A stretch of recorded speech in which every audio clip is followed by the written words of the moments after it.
अच्छा स्टूडेंट्स, मैं अभी आपके सामने स्क्रीन शेयर करता हूं और जिसमें आज हम अपना टॉपिक देखेंगे जो कि है second order ordinary differential equations. In this section we start to learn how to solve second order differential equations of a particular type. आप सबको पता है कि अब एक ऑर्डर हम आगे जा रहे हैं। पहले फर्स्ट ऑर्डर डिफरेंशियल इक्वेशंस को हमने देखा था, मुख्तलिफ मेथड्स हमने पढ़े थे, जैसा कि सबसे पहले हमने मेथड पढ़ा सेपरेशन ऑफ वेरिएबल, उसके बाद हमने एग्जैक्ट इक्वेशन सॉल्व की, फिर इसके बाद हमने इंटीग्रेटिंग फैक्टर मेथड यूज किया। अब हम सेकंड ऑर्डर डिफरेंशियल इक्वेशंस पढ़ने जा रहे हैं। लेकिन अभी हम जो सेकंड ऑर्डर डिफरेंशियल इक्वेशंस पढ़ेंगे वो बहुत ही सिंपल होंगी सबसे पहले, क्योंकि हम सेकंड ऑर्डर डिफरेंशियल इक्वेशन को स्टार्ट लेने लगे हैं। So we are going to discuss linear and have constant coefficients. मैं थोड़ा आगे जाके एक्सप्लेन करता हूं कि ये कांस्टेंट कोफिशिएंट से क्या मुराद है। लीनियर इक्वेशंस आप जानते हैं सारे। Such equations are used to in the modeling of physical phenomena, for example in the analysis of vibrating system and analysis of electrical circuits. Electrical circuits में भी ये चीज़ आपके लिए काफ़ी इंपॉर्टेंट है, क्योंकि आप लोग इंजीनियर स्टूडेंट्स हैं, स्पेशली इलेक्ट्रिकल इंजीनियरिंग, तो सेकंड ऑर्डर डिफरेंशियल इक्वेशन काफ़ी इस्तेमाल होंगी। मैं आपको असाइनमेंट भी दूंगा to solve the second order differential equations. कुछ बातें कर लेते हैं इसके सोल्यूशन के ऊपर। The solution of this equation is achieved in two stages. The first stage is to find the complementary solution. Complementary solution भी कहते हैं इसको, complementary function भी कहते हैं. And the second stage is to calculate or find particular integral. Finally, the complementary function and the particular integral are combined. Combine means plus कर देंगे हम, complementary function plus particular integral, तो ये जो solution बनेगा इसको हम कहेंगे general solution. तो जनरल सोल्यूशन कॉम्बिनेशन होगा दो चीजों का, इसमें कम्प्लीमेंट्री फंक्शन होगा और एक उसमें पर्टिकुलर इंटीग्रल होगा। आप लोग थोड़े से यहाँ पे मुझे पता है कंफ्यूज हो रहे होंगे कि कम्प्लीमेंट्री फंक्शन क्या चीज है और ये वाला पर्टिकुलर इंटीग्रल क्या है। तो ये जो जो हम solution of second order differential equations पे जाएंगे तो फिर मैं आपको ये चीजें एक्सप्लेन करूंगा। अभी इनके आप नाम याद रख लें। जैसा कि मैंने कहा था, हम स्टार्ट कर रहे हैं constant coefficient second order linear ordinary differential equation से। तो ये इक्वेशन वन अगर आप सारे गौर करें तो ये सेकंड ऑर्डर डिफरेंशियल इक्वेशन है। सेकंड ऑर्डर इसलिए है कि इसका हाईएस्ट डेरिवेटिव 2 है, that's why it is called second order differential equation. देखिए इसका कोफिशिएंट है a। अगली अगर टर्म देखें dy बाई dx तो इसका कोफिशिएंट है b। y का कोफिशिएंट देखें तो c। ये a b और c ये कोफिशिएंट्स हैं इन टर्म्स के, और हम ये अज्यूम कर रहे हैं यहाँ पे ये कांस्टेंट, इसलिए इसे कहते हैं constant coefficient second order linear ordinary differential equation. उम्मीद आपको ये बात समझ आ गई। लीनियर लिखा भी है मैंने, वेरे बी सी आर कांस्टेंट्स। जब मैंने डिफरेंशियल इक्वेशन का कोर्स आप लोगों को पढ़ाया था तो उस वक्त मैंने आपको होमोजीनियस और नॉन होमोजीनियस का भी बताया था, तो आप फौरन पिक करके होंगे कि राइट हैंड साइड अभी नॉन जीरो है, फंक्शन ऑफ एक्स है, तो ये non homogeneous constant coefficient second order linear ODE है इक्वेशन वन। और अगर मैं एफ ऑफ एक्स को जीरो कर दूं तो फिर ये होमोजीनियस बन जाएगी। तो equation two is homogeneous form of one. To find the general solution of one. अच्छा यहाँ पे एक बात इंपॉर्टेंट है कि मैंने ये टू क्यों लिखी है होमोजीनियस। जब कभी भी आप इस इक्वेशन को हल करेंगे सबसे पहले आपने इस इक्वेशन का सोल्यूशन निकालना है, इसको जीरो के बराबर रख के सोल्यूशन निकालना है। इसे ही कंप्लीमेंट्री फंक्शन कहते हैं। मैंने थोड़ी देर पहले ऊपर आपको बताया था कंप्लीमेंट्री फंक्शन और पर्टिकुलर इंटीग्रल। अब कंप्लीमेंट्री फंक्शन इक्वेशन टू का सोल्यूशन होगा। क्या करेंगे आप, अगर राइट हैंड साइड जीरो के बराबर नहीं है तो आपने जीरो के बराबर रखनी है, और पर्टिकुलर इंटीग्रल हम इस फंक्शन ऑफ एक्स को फिर इक्वेट करके इंटीग्रल हल करेंगे। तो ये आगे मेथड जब हम पढ़ेंगे फिर आपको समझ आ जाएगी।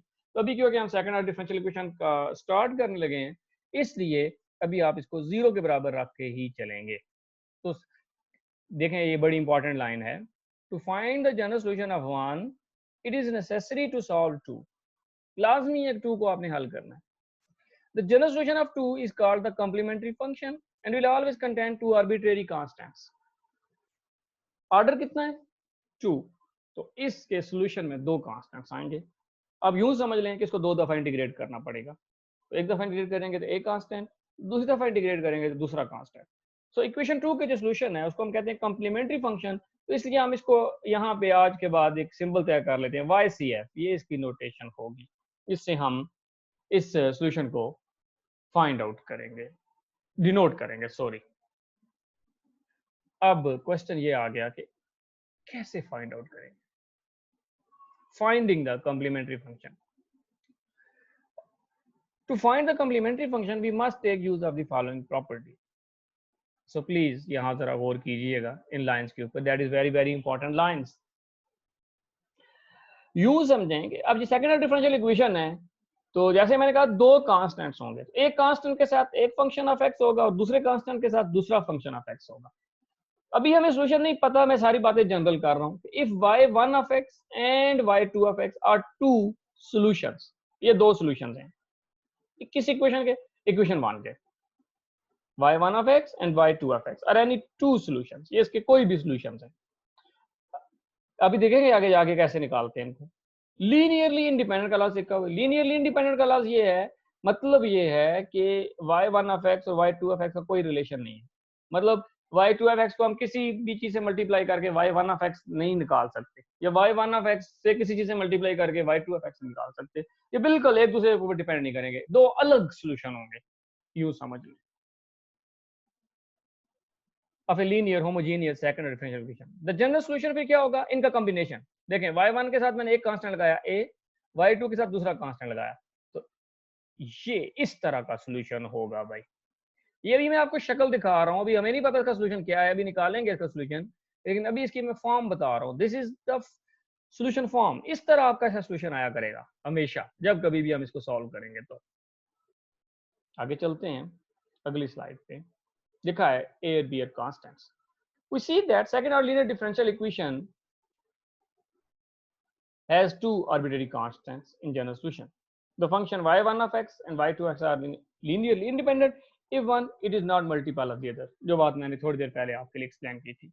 आइए मैं आपको एक एग्जांपल से चीज समझाने की कोशिश करता हूँ। सबसे पहले आप एग्जांपल में देखना है कि सॉल्यूशन किस तरह के होंगे। एक सेकंड ऑर्डर डिफरेंशियल इक्वेशन के निकालना अलग बात है, पहले हम सॉल्यूशन देखेंगे किस तरह के हैं, फिर हम देखेंगे y1 of x किस तरह का होगा, y2 of x किस तरह का है। तो ये एग्जांपल देखें, सामने आपके एग्जांपल 1 आ रही होगी। ये मैंने लिखा है verify that y1 is equal to e power 4x, y2 is equal to e power 2x, both satisfy the constant coefficient linear homogeneous equation। ये इक्वेशन 3 है, इसको ये सेटिस्फाई करते हैं। आपको याद होगा मैंने बताया था कि सॉल्यूशन की ये कैरेक्टरिस्टिक्स होती है कि वो हमेशा फंक्शन ओरिजिनल इक्वेशन को सेटिस्फाई करते हैं। अच्छा आगे चलते हैं फिर, और फिर आपने क्या करना है, write down the general solution. ये है भाई general solution, this is general solution. तो फिर हमने इन दोनों की मदद से जनरल सॉल्यूशन भी लिखना है। आए सॉल्यूशन की तरफ चलते हैं। देखिए when y1 is equal to e power 4x, पहले मैं इसको लेके चलता हूँ। अब क्योंकि ये सॉल्यूशन है तो इक्वेशन को सेटिस्फाई करेगा, तो मुझे इसके दो डेरिवेटिव्स निकालने हैं, तभी मैं इक्वेशन में पुट कर सकूंगा ना। तो I am going to take first derivative. So first of all I have taking the derivative. अब सबको पता है e पावर 4x का डेरिवेटिव होगा 4 into e की पावर 4x। मैं इस बहस में नहीं जानना चाहता कैसे है, आप लोग इनिशियल कोर्सेज पढ़ चुके हैं। डबल डेरिवेटिव लेंगे तो ये आ जाएगा 16e raised to 4x। तो ये दो डेरिवेटिव्स आ गए। नो हम इन दोनों वैल्यूज को इस इक्वेशन के अंदर पुट करेंगे, लेफ्ट हैंड साइड पुट करने जा रहा हूं मैं। तो लेफ्ट साइड में जब इसकी जगह ये रखेंगे 16e पावर 4x आ जाएगा, ये 6 है और ये वैल्यू से मल्टीप्लाई होगी तो ये आ जाएगा -24 और ये 8। अगर इन चारों को हल करें तो आंसर 0 आ जाएगा, जो कि राइट हैंड साइड के बराबर है। तो यहाँ से वेरिफिकेशन हो गई कि e पावर 4x इस डिफरेंशियल इक्वेशन का एक सोल्यूशन है। बिल्कुल इसी तरह आपने y2 is equal to e raised to power 2x को वेरीफाई करना। सिमिलरली पहला डेरिवेटिव लिया, दूसरा डेरिवेटिव लिया, इक्वेशन के लेफ्ट हैंड साइड में पुट किया, आंसर अगेन 0। तो यहाँ से हमने वेरिफिकेशन कर ली कि इस इक्वेशन के दो सॉल्यूशन आ गए, एक e की पावर 4x, दूसरा e की power 2x। So y2 is also solution. अगर आप गौर करें तो e की पावर 4x और e की पावर 2x दोनों में कोई चीज कॉमन नहीं है, मतलब गो कॉमन मीन्स कहने, सॉरी कॉमन नहीं कहना चाहिए, e power 2x e power 5 दोनों बिल्कुल डिफरेंट सॉल्यूशंस हैं, ये एक दोनों के साथ मल्टीप्लाई करने से हासिल नहीं, इसलिए ये इंडिपेंडेंट है। अब हम लिखना चाहते हैं जनरल सॉल्यूशन, तो जनरल सॉल्यूशन में क्या करेंगे, पहले सॉल्यूशन के साथ एक कांस्टेंट लगा लेंगे a, और दूसरे सॉल्यूशन के साथ एक दूसरा कांस्टेंट लगा लेंगे b, तो ये देखें ये हमारा इस इक्वेशन का जनरल सॉल्यूशन है, इस इक्वेशन का। This is the final solution, a e की power 4x plus b e की पावर 2x। मैं जल्दी से इसको रिपीट करता हूं, फिर हम आगे चलते हैं। करना क्या था, ये हमने ये वेरीफाई करना था कि y1 और y2 जो दिए हुए हैं एग्जांपल में, ये इस इक्वेशन 1 के सॉल्यूशंस हैं। तो हमने वेरीफाई इस तरह किया, इसके डेरिवेटिव्स लिए, सेकंड ऑर्डर तक इक्वेशन है, 2 डेरिवेटिव्स लेने पड़ेंगे, फिर इस इक्वेशन की लेफ्ट हैंड साइड में ये वैल्यूज पुट की और आंसर हमारे पास 0 आया। तो ये वेरीफाई हो गया कि y1 सॉल्यूशन है। बिल्कुल उसी तरह हमने y2 को भी सॉल्यूशन वेरीफाई किया, 2 डेरिवेटिव्स लेने के बाद इक्वेशन की लेफ्ट हैंड साइड में ये वैल्यूज पुट की, तो वो भी सॉल्यूशन हो गया। फिर हमने देखना है कि जनरल सॉल्यूशन कैसे लिखे। y1 कंफर्म हो गया ना सॉल्यूशन है, y2 is confirmed the solution of equation 3, then just we are combining these two now, e power 4x इसके साथ एक कांस्टेंट लगाया a plus e power 2x इसके साथ एक कांस्टेंट लगा दिया b, तो ये आपके पास जनरल सॉल्यूशन है। तो जनरल सॉल्यूशन लिखने का तरीकाकार मैं आपको इस एग्जांपल से पहले ही बता चुका हूं, जो कि मैंने आपको यहाँ बताया था। अगर y1 ऑफ x पता चल जाए सॉल्यूशन है, किसी तरीके से पता चल जाए y2 का सॉल्यूशन है, तो इनका कॉम्बिनेशन, इसे लीनियर कॉम्बिनेशन भी कहते हैं, इस लाइन को, इस एक्सप्रेशन को लीनियर कॉम्बिनेशन भी कहते हैं। तो a यहाँ पे कांस्टेंट है, b यहाँ पे कांस्टेंट है, तो ये भी इसका सॉल्यूशन है। आप ये कंफर्म भी कर सकते हैं। चले ये आपकी असाइनमेंट है, ये आपने काम करना है कि आपने ये देखना है कि जिस तरह मैंने अकेला अकेला किया था, आप ये फंक्शन लें, इसका पहला डेरिवेटिव लेना, इसका दूसरा डेरिवेटिव लेना और इस इक्वेशन के लेफ्ट साइड पुट करना, आप देखेंगे आंसर 0 आएगा।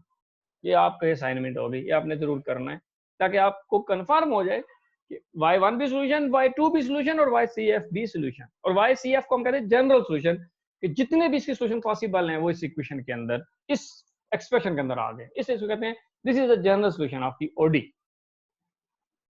तो डियर स्टूडेंट्स, अभी तक आप homogeneous second order differential equation के सॉल्यूशन को देख चुके हैं। आए आगे चलते हैं एग्जांपल 2 की तरफ। बड़ी इंटरेस्टिंग एग्जांपल है। Find the value of k so that y is equal to e power kx is solution of the equation। तो एग्जांपल 2 थोड़ी सी हट के, and state the general solution. अब हमने आपको ये नहीं कहा कि वेरीफाई करें, हमने कहा कि k की क्या वैल्यू होगी कि यहाँ पे वो वैल्यू रखें और वो इसका सॉल्यूशन बन जाए। बेसिकली आपने k की वैल्यूज निकालनी है जिसके लिए ये एक्सप्रेशन सॉल्यूशन हो। अब k की हर वैल्यू के लिए सॉल्यूशन तो नहीं होगा, हमें वो k की वैल्यूज निकालनी है। जैसे आपने देखा कि ऊपर इक्वल इक्वेशन में समझ लें कि 4 भी है और 2 भी है, तो ये इसका सॉल्यूशन था। तो इसी तरह अब ये डिफरेंशियल इक्वेशन भी नहीं है और ये एक्सप्रेशन दिया हुआ है, यहाँ पे k नहीं दिया हुआ। आपको ये कहा हुआ है कि आप इस k को निकालें जिस पे ये इक्वेशन को सेट, ये सॉल्यूशन बन जाए, और जब k मिल जाएगा तो फिर हम इस पे जनरल सॉल्यूशन भी निकालेंगे। तो आए इसका सॉल्यूशन भी मैंने किया हुआ है आप लोगों के लिए, you are lucky one. So let's see the solution as y is equal to e power kx। ये गिवन है y is equal to e power kx solution. तो अगेन मैं क्या करने लगा हूं, इसका एक डेरिवेटिव कैलकुलेट किया, इसका सेकंड डेरिवेटिव कैलकुलेट किया, तो हमारे पास ये देखें एक एक्सप्रेशन बन गया, k स्क्वायर e की power kx minus k e की पावर kx माइनस 6 e की power kx is equal to 0। ये अगेन मैंने डेरिवेटिव्स लेके इक्वेशन की लेफ्ट हैंड इक्वेशन में पुट किए हैं। अगर आप सारे गौर करें तो ये देखें e पावर kx इस टर्म में भी है, इस टर्म में भी है, तो क्यों ना इसको कॉमन ले लिया जाए। तो आए हम नेक्स्ट स्लाइड में देखते हैं कि मैंने इसको कॉमन करके लिखा हुआ e power kx equal to 0। अच्छा बच्चों देखें प्रोडक्ट 0 है, ब्रैकेट वाली टर्म 0 होगी या ये 0 होगा, और हमें ये पता है कि एक्सपोनेंशियल फंक्शन कभी भी 0 नहीं होता। ये आपने एक्सपोनेंशियल फंक्शन की प्रॉपर्टीज पढ़ी होंगी, इसमें कोई वैल्यू पुट कर दें ये कभी भी 0 नहीं होता। रियल नंबर पे रियल नंबर कोई पुट करें ये कभी भी 0 नहीं होता। तो इसका मतलब है एक ही चॉइस पीछे बची कि जो ब्रैकेट के अंदर टर्म है वो 0 के बराबर है। ये आ गया k square minus k minus 6 equal to 0। अच्छा इससे पहले कि हम इस इक्वेशन को सॉल्व करें, इस इक्वेशन का खास नाम है, याद रखिएगा, इसको कहते हैं एक्सिलरी इक्वेशन। ये इक्वेशन आपको सेकंड ऑर्डर डिफरेंशियल इक्वेशन हल करने के लिए बड़ा ही वास्ता पड़ेगा, याद रखना। तो आज से इसका नाम ये याद रखना, इस इक्वेशन कहते हैं एक्सेलरी इक्वेशन। और ये देखें आराम से एक second order differential algebraic equation है। इसको आप फैक्टराइजेशन से भी हल कर सकते हैं, क्वाड्रेटिक फार्मूला से भी हल कर सकते हैं। ये इसके सोल्यूशन लिखे हुए हैं, ये भी आप लोग आराम से हल कर सकते हैं। फैक्टर बना लेना या फिर इसको आप क्वाड्रेटिक फार्मूला से हल कर लेना। तो ये एक्सेलरी, अब देखें इसको जब सॉल्व, क्योंकि सेकंड ऑर्डर ये भी सेकंड डिग्री की इक्वेशन है अलजेब्राइक से, दो रूट्स आएंगे, ये इसके रूट्स हैं k = 3 एंड k = -2। तो पता चला k की वैल्यूज मिल गई जिसके लिए वो सोल्यूशन आएगा। तो therefore to solutions of OD4, ये हमारे पास OD है, इसके हमारे पास ये हमने कहा था इसमें से y = a/kx सोल्यूशन है। तो k निकालें, k हमने जब निकाल लिया, k की वैल्यूज 2 आई हैं, तो इसका मतलब है इसके दो सॉल्यूशंस हैं, एक e⁻3x और एक e⁻2x। तो हमने दो सॉल्यूशन निकाल ली। तो जनरल सॉल्यूशन इज, और जनरल सॉल्यूशन क्या करेंगे हम, इसको a के साथ मल्टीप्लाई, a कांस्टेंट है, और इसको b के साथ मल्टीप्लाई करके ऐड अप कर दिया। तो स्टूडेंट्स हमने एग्जाम्पल 2 भी हल कर ली। अब थोड़ा आप देखें तो एग्जाम्पल 2 और एग्जाम्पल 1 में क्या डिफरेंस है। एग्जाम्पल 1 में मैंने आपको सॉल्यूशन दे दिए थे, ये और ये, दिस और सिर्फ आपसे कहा था कि इसको वेरीफाई करो। अंडरस्टैंड कि इनको जस्ट आपने वेरिफिकेशन करनी थी कि आया ये सॉल्यूशन है या नहीं, एक काम। दूसरा काम ये करना था कि इसका जनरल सॉल्यूशन फिर निकालना था। तो आपने पहले वेरिफिकेशन देखी, वेरिफिकेशन के बाद आपने जनरल सॉल्यूशन निकाला। और जनरल सॉल्यूशन क्या था कि जब कंफर्म हो गया कि y1 भी सॉल्यूशन है, y2 भी सॉल्यूशन है, तो फिर हमने ये किया कि y1 को a के साथ मल्टीप्लाई किया और y2 को b के साथ मल्टीप्लाई किया, और हमारे पास एक आंसर आ गया। ठीक होगी बात। तो ये काम था एग्जाम्पल 1 में। अब हम देखते हैं एग्जाम्पल 2 में क्या करना था हमें। एग्जाम्पल 2 में हमको सॉल्यूशन दिया हुआ है एक जनरल, लेकिन उसमें जानबूझ के k डाल दिया। तो समझें कि अब सेकंड ऑर्डर डिफरेंशियल इक्वेशन को हल करने का यही तरीका है। एक तरीका मैं आपको सिखा दिया है कि अगर सेकंड ऑर्डर डिफरेंशियल इक्वेशन का सॉल्यूशन एक्सपोनेंशियल फॉर्म है, लाजमी नहीं है हर सेकंड ऑर्डर डिफरेंशियल इक्वेशन का सॉल्यूशन एक्सपोनेंशियल फॉर्म है, ये बात आपने याद रखनी है। ये मैं आपको इंशाल्लाह नेक्स्ट लेक्चर में बताऊंगा कि इसके सॉल्यूशंस कितनी तरह के हो सकते हैं। 3 तरह के हो सकते हैं इसके सॉल्यूशंस, 3 तरह के। उन 3 में से एक तरह का ये सॉल्यूशन होता है, ये हम नेक्स्ट लेक्चर में सीखेंगे अगेन। तो एग्जांपल 2 में एक्चुअली आप ये समझ लें कि मैंने आपको तरीका बता दिया कैसे सॉल्यूशन निकालना है। अगेन एग्जांपल 1 में सॉल्यूशन दिया हुआ था, एग्जांपल 2 में एक मेथड सीख लिया हमने सॉल्यूशन निकालने का। तो ये देखें मैंने क्या किया कि मैंने कहा आप k निकालें, ये सॉल्यूशन है, दे दिया। अब जब ये सॉल्यूशन है तो हमने इसको इक्वेशन के अंदर पुट किया और ये इक्वेशन निकाली। अगेन ये इक्वेशन है एक्सेलरी इक्वेशन। मैंने बार बार आपसे कहा था कि इसको नोट कर लें एक्सेलरी इक्वेशन को, इसलिए कहा था सॉरी इसलिए आपको कहा था कि क्योंकि मैंने कहा ये एक मेथड है सेकंड ऑर्डर डिफरेंशियल इक्वेशन को हल करने का। तो हर सेकंड ऑर्डर डिफरेंशियल इक्वेशन में आप एक्सेलरी इक्वेशन बनाएंगे। हर सेकंड ऑर्डर डिफरेंशियल इक्वेशन में आप क्या करेंगे, एक्सेलरी इक्वेशन बनाएंगे, और उस एक्सेलरी इक्वेशन के रूट्स डिसाइड करेंगे कि सॉल्यूशन किस तरह का है। अब इसके रूट्स की 3 ऑप्शंस हैं। फर्स्ट ईयर की मैथमेटिक्स में आपने ये पढ़ा था, आप काइंडली चैप्टर 4 फर्स्ट ईयर की मैथ का kinds of roots of algebraic equation, ये लाजमी अगले लेक्चर में पढ़ के आइएगा।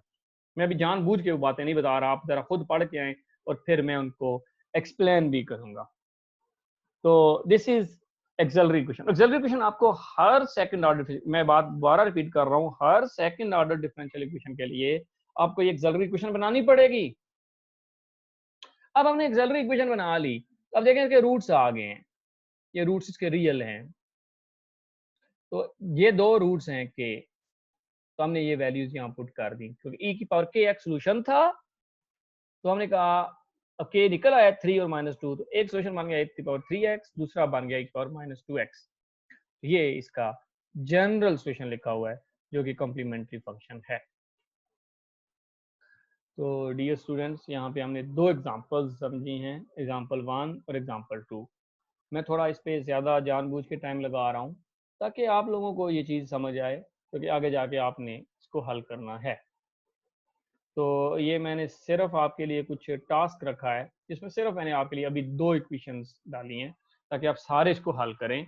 ये एग्जांपल 2 जिस तरह हमने हल की है वैसे ही हल होगी। तो आपने ये कंफर्म करना है कि ये इसमें आपने इसकी एक्सिलरी इक्वेशन बनानी है। एक्सिलरी इक्वेशन बना के फिर आपने इसके जनरल सॉल्यूशंस भी निकालने हैं। तो ये आपका टास्क 1 है। अब नेक्स्ट मैंने बता दिया, नेक्स्ट हम ये अभी ऐसे समझ लें कि एग्जांपल 2 है, ये इसमें मैंने कहा कि ये एक मेथड है to solve the second order differential equation. लेकिन क्योंकि अभी मैंने मेथड प्रॉपर आपको सिखाना है, तो अभी मैं आहिस्ता आहिस्ता आपको उस मेथड की तरफ लेके जा रहा हूँ। तो हम फिर नेक्स्ट लेक्चर में ये देखेंगे कि जब एक्सिलरी इक्वेशन बना लेते हैं, तो एक्सिलरी इक्वेशन जब बनाते हैं तो इस एक्सिलरी इक्वेशन को जब हम सॉल्व करेंगे क्वाड्रेटिक फार्मूला की मदद से, या फिर आप इसको फैक्टराइजेशन से हल कर सकते हैं, कंप्लीटिंग स्क्वायर, 3 मेथड है इस इक्वेशन को हल करने के। तो इससे फिर रूट्स आएंगे। तो रूट्स के बारे में अगेन मैंने बताया आपको, रूट्स की टाइप्स इसकी 3 तरह की होती है। वो रूट्स की टाइप्स कैसे निकालते हैं, कुछ बच्चों को तो मुझे पता है, अभी से पता होगा, लेकिन जिनको नहीं पता वो फर्स्ट ईयर की मैथ रिपीट करें। मैं नेक्स्ट लेक्चर पहले वो चीज़ें बताऊंगा आप लोगों को, और आपसे पूछूंगा भी हो सकता है। तो उनके रूट्स की टाइप्स के ऊपर हम सॉल्यूशन की कुछ फॉर्म्स याद रख लेंगे। तो फिर इस तरह हम जो ये अभी मैंने नंबर 1 पे लिखा है कांस्टेंट कोफिशिएंट्स इक्वेशंस, इनको हम हल करने में कामयाब हो जाएंगे। ये अभी इससे याद रखना, जीरो रख के homogeneous constant linear second order ordinary differential equations को हल करने के काबिल हो जाएंगे। तो नेक्स्ट लेक्चर में आप इस काबिल बनेंगे, फिर आहिस्ता आहिस्ता हम एक स्टेप आगे जाएंगे, और फिर आप जब देखेंगे कि एफ ऑफ एक्स आ जाए, ये right hand side non zero हो, तो फिर हम एक कॉम्प्लीमेंट्री फंक्शन के साथ साथ एक दूसरा फंक्शन निकालेंगे जिसको मैंने नाम दिया था पर्टिकुलर इंटीग्रल का। जिस तरह अभी आपने देखा कॉम्प्लीमेंट्री फंक्शन में अगर दो फंक्शंस हों, दो फंक्शंस को हम जब ऐड करते हैं कॉम्प्लीमेंट्री फंक्शन बनता है। इसी तरह हम पर्टिकुलर इंटीग्रल निकालेंगे, और फिर जब फाइनल सॉल्यूशन लिखेंगे इक्वेशन 1 का जब सॉल्यूशन लिखेंगे तो वो कॉम्बिनेशन होगा YCF प्लस समझ लें YPF। PF means particular integral. तो स्टूडेंट्स, आपने एग्जाम्पल 1 एग्जाम्पल 2 दोबारा से करनी है, और ये टास्क जरूर हल करना है। अगेन मैंने सिर्फ 2 डिफरेंशियल इक्वेशंस लिखी हैं। तो नेक्स्ट क्लास जो वेडनेसडे को होगी इंशाल्लाह, उसमें फिर हम मैं यहाँ से चलूंगा, एक्सिलरी इक्वेशन से चलूंगा।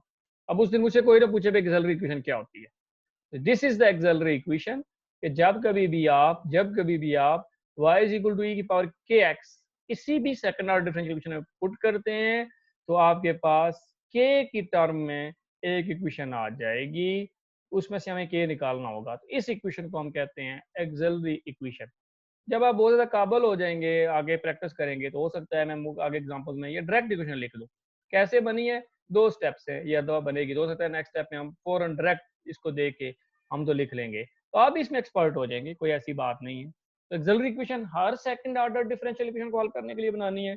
बल्कि आप इस तरह करें, एक काम करें, जो इक्वेशन 2 है ना, ये वाली इसकी एक्सिलरी इक्वेशन आपने बनानी है मुझसे पहले पहले, और इसकी एक्सिलरी इक्वेशन बना के मुझे आपने व्हाट्सएप ग्रुप में अपनी स्नैपशॉट्स भेजनी है। हो सकता है मैं इसके कुछ मार्क्स रखूं जो आपके मिड टर्म में भी इंक्लूड हो। तो ये आप असाइनमेंट इसमें लिखी नहीं है, आप ये नोट कर लें कि इक्वेशन 2 की आपने एक्सिलरी इक्वेशन बनानी है। मे बी टास्क 2 में लिखा ही ना हो, नहीं लिखी हुई, लेकिन आपने ये बनानी है भाई। ये मैंने अब आपके जिम्मे काम लगा दिया। एक और जो इधर मेंशन नहीं है, इक्वेशन 2 की आपने एक्सिलरी इक्वेशन बनानी है। ओके, चलें फिर अब देखते हैं हम आगे।